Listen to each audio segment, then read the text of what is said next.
Ayan, for today's video, mag-almusal na kami. Ito yung aming almusal. Manto with eggs. Ayan, gatas sa isa. Black coffee sa akin. Ayan. Start na ang kainan. Ayan, breakfast. breakfast.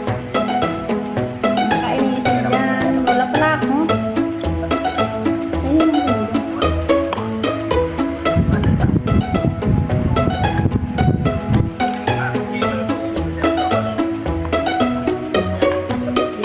Ayun. Dalawang kantong, isang ano. And tayo guys, every breakfast kami ngayon si Eva yung nakaisip magluto.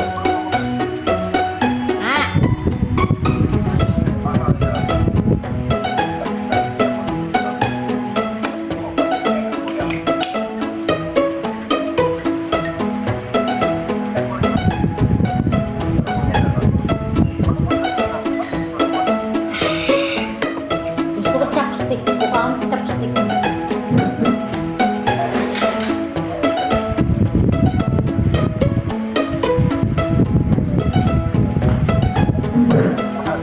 Kailangan chopstick. Masarap chopstick.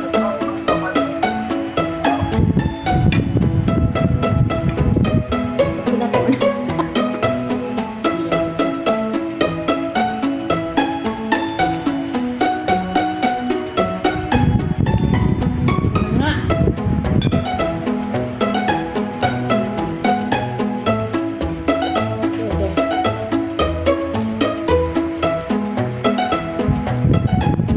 Laki!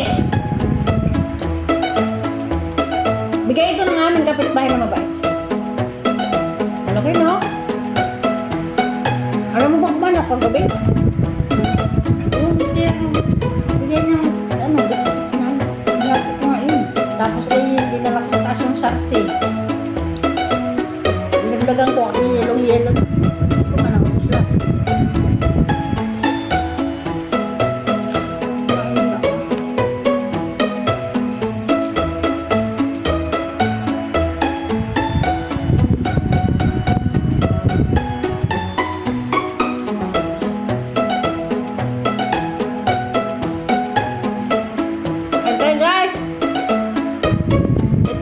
Tanghalian kasi alas 9 na.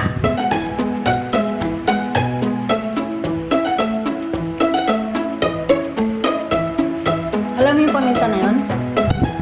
May ano yun? May asin? Kaya naman maalat yung lasa ng paminta.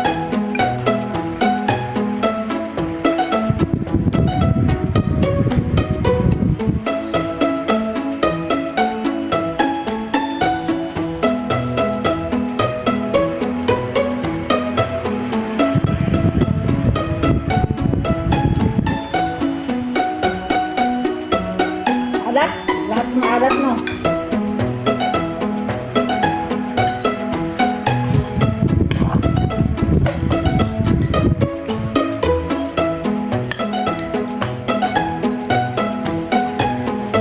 Dapat kinalo mo yung pancit.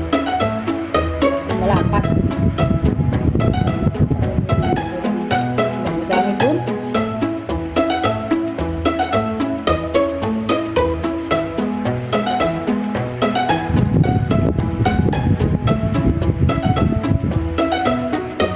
Kain tayo guys. Ano ngayon? Makulimlim kasi may bagyo sa Pilipinas. Ingat yung lahat ng mga apektado at so Lord. Pag bumagyo pa naman sa Pilipinas, diretso dito bagyo sa Taiwan. Kaya lang tuwan-tuwa ay galit ng amo ko kasi hindi kami dinadaanan ng bagyo sa bayang amo ko. Salbay ang amin namin. Gusto niya kasi, pag bumagyo, dadaan dito sa amin at malakas na malakas gusto niya para walang paso. Paano na lang kung kagaya ng nangyari sa Hualien, part of Taiwan yan guys. Yun ang apektado ng bagyo na nando na dumaan sa Taiwan. lugar na yun na binahanan todo ay nalubog lahat bahay, may tao, may mga sasakyan, lahat na. Nasaan pa sa amin doon? Oh, hindi nagkikit ng tama ang aming amo. Hindi man day, almost 1 week yun. Kanilang walang pasok. Tingnan mo dun. May mga pula.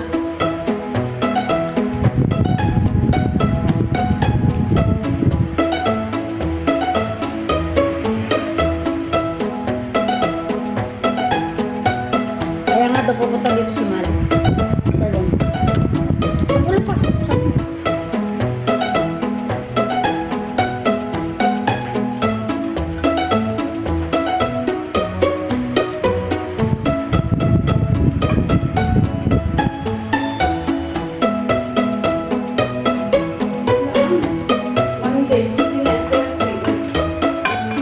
Yan, sa likod. Tingnan mo. Yung buwan ng ano. October. Yun yung tinuro. Yung tinuro niya. Wala naman. Wala naman pula. Wala naman. Usap din. Pula.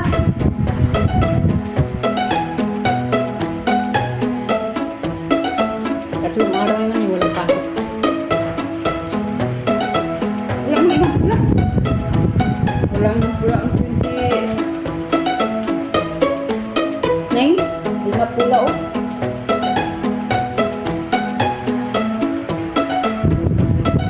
Kaya mo lang saving. Yun, ikaw lang ang pasok. Mark. Mark dito sa pagkakas.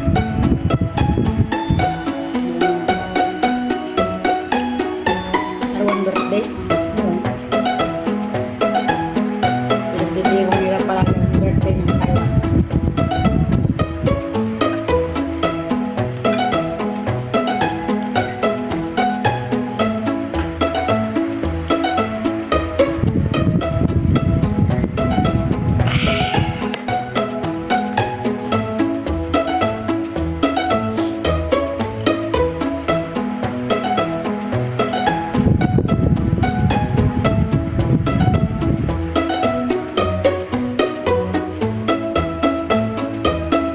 Nawawag ng mga apektado ng mga pagkakalo.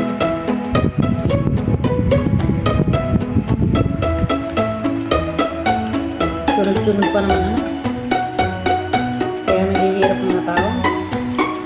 Sa sunod-sunod na bagyo. Silog pa naman naghihirap.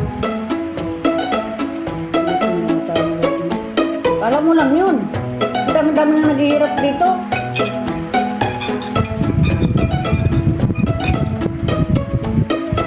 Tinaslang bagang napakadaming mahirap na lugar na kaya mo lang ibalog.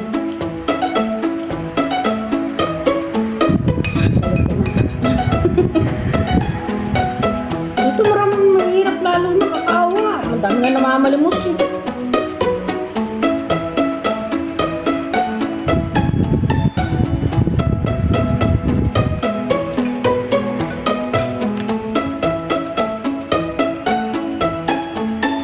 Kaya bawal dito ang tamad. Kaya nga hindi binibigyan dito yung ina-allow dito ng gobyerno na magkaroon ng katulong mga tao kaya lalong tatamad.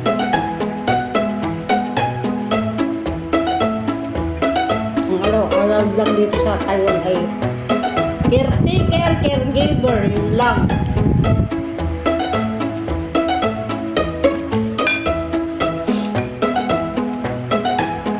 Bago ka makapasa sa ano, pagsubok kung paano ka bibigyan ng katulong, kailangan ay ano,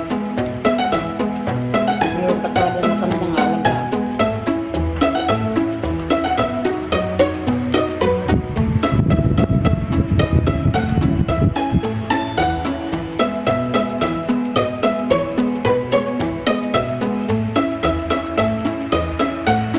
Tapos kung mayaman ka naman, sasabit mo yung kayamanan mo, tunayan na kaya mo sumayad ng mga katulong.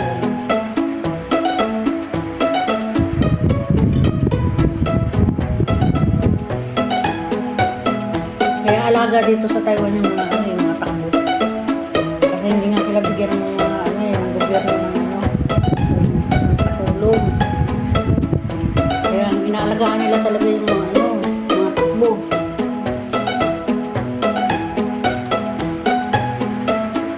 Isipin mo, may broker ang ano, mga takbo. Grabe, no? Hindi pati broker, illegal din. Illegal, ay, siyempre illegal yun, bawal yun.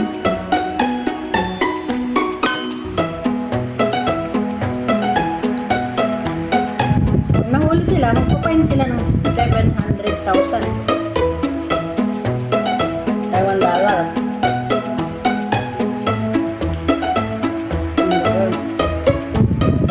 Sa kalabo.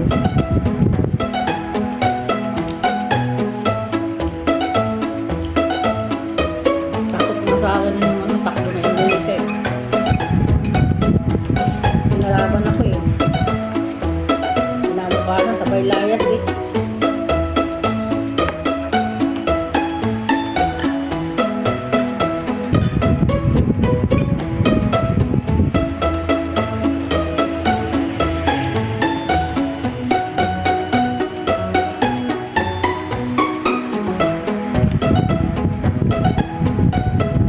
Grabe nga. Ayun na, ayoko pa naman sinasaktan si ma'am. Kung ano, sinasaktan si ma'am.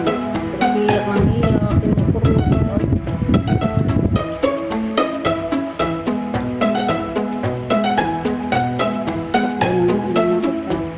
Awayin ito dati. Masaktan pa ako. Sige, dapat pa ako. Huwag mo. Kala mo, di kita kayang ano.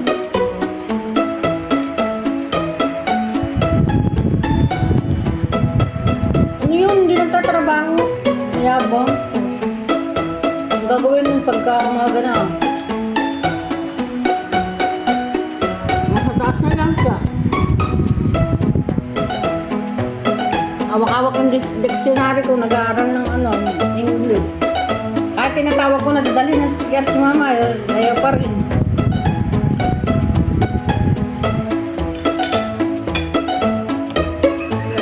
Hindi siya nagluluto. Pag nandito yung mga amo yun, nagyayabang siya. Tutulong, gano'n. Wala pa, hindi pa nakasabang.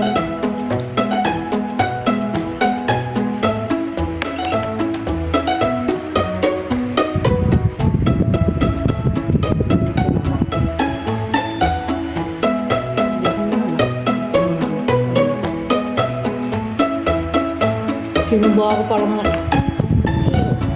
siya eh, bali-bali kay katulog tapos kaya puro salita lang eh. Ito yung sinasabihan ko lang siya. Takot din yung mga sibakikan eh, kasi kung nag-awal kami kung doon sa dito, nakapit sa ano eh. Papain sila eh. Takot sila sa akin.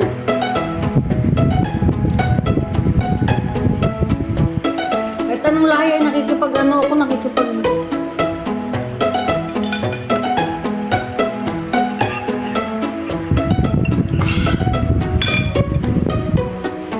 Thank you. Sorry naman, napag-usapan lang. O, ayan na guys, maraming salamat sa panonood.